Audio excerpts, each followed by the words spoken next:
Hey folks, Michael Mann with Michael Mann Security Services. We're going to talk about House of Worship Safety and Security, or effective and comprehensive House of Worship Safety and Security. Hey, if you want to get a hold of us, you can give me, or you can get me at contact@michaelmannsecurityservice.com. You can always call me at 615-956-3912. So let's get into it. Hey, the agenda really quickly. We're going to talk about what physical security is, and then we're going to talk about both comprehensive and effective security, and what are those three components? And very specifically, that's going to be your PSA, EAP, and PSP. And I'm going to get into what those acronyms mean.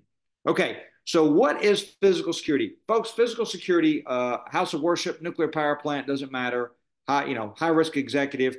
It is just safeguarding of critical assets. So protecting those critical assets, or when we talk about assets, we're talking about things that have a positive value to you and your house of worship. You can't protect everything. Like, number one, you don't have the resources to do that ever, even if you had an unlimited budget.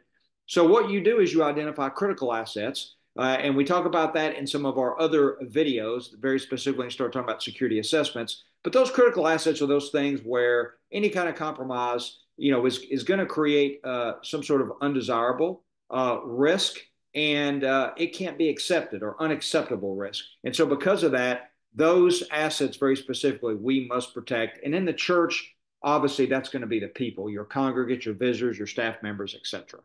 So that's just the basics of physical security. Now, there are three components to an effective and comprehensive physical protection program. And understand, in a house of worship or church, this doesn't have to look like a government facility or a chemical site.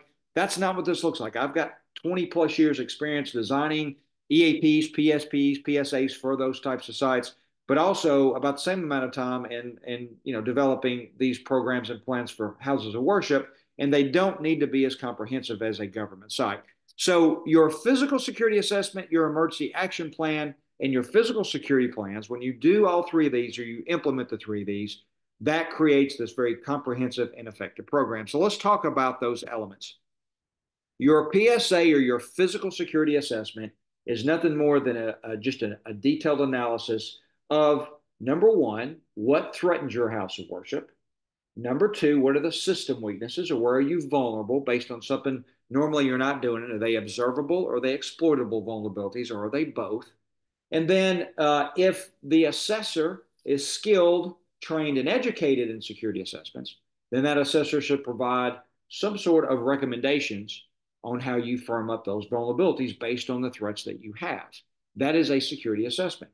And for most churches, security assessments are not 50 pages. They're pretty short, but comprehensive.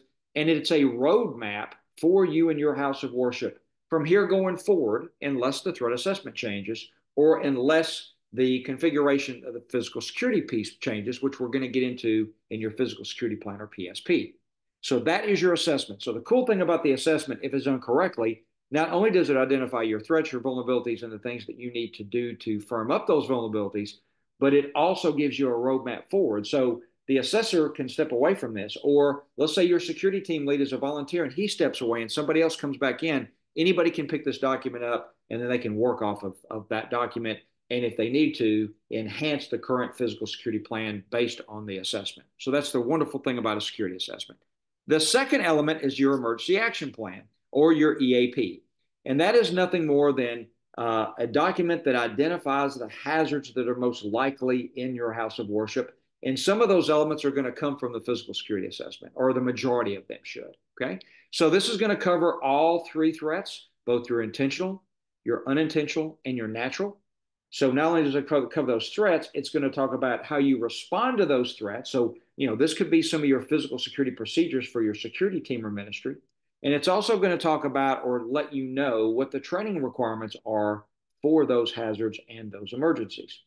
So you can see that your emergency action plan not only covers the hazards and tells you what training is required, but it's going to put forth some, like a procedural process in how you do these things, or how your security team responds, how the staff members respond. And again, this is not a chemical facility. The EAP is not 50 pages. I write EAPs probably once a month, and they're 12, 13 pages. That includes a cover page, a table of contents, some of the stuff about your drills and exercises. So the meat of it's just a couple pages. It's not a lot. And it needs to be small but comprehensive because no one's going to read a 50-page document or remember a 50-page document. So it must be abbreviated, but at the same time comprehensive.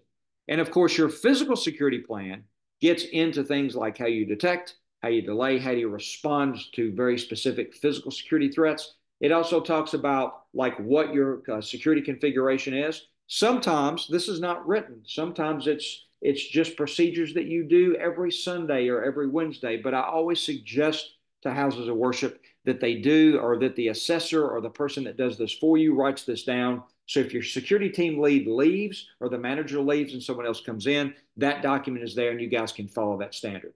With these three elements, the physical protection program stays in place. There's a comprehensive standard, although it's all abbreviated, and you can keep those standards up at all times and you don't lose anything. And this is a roadmap.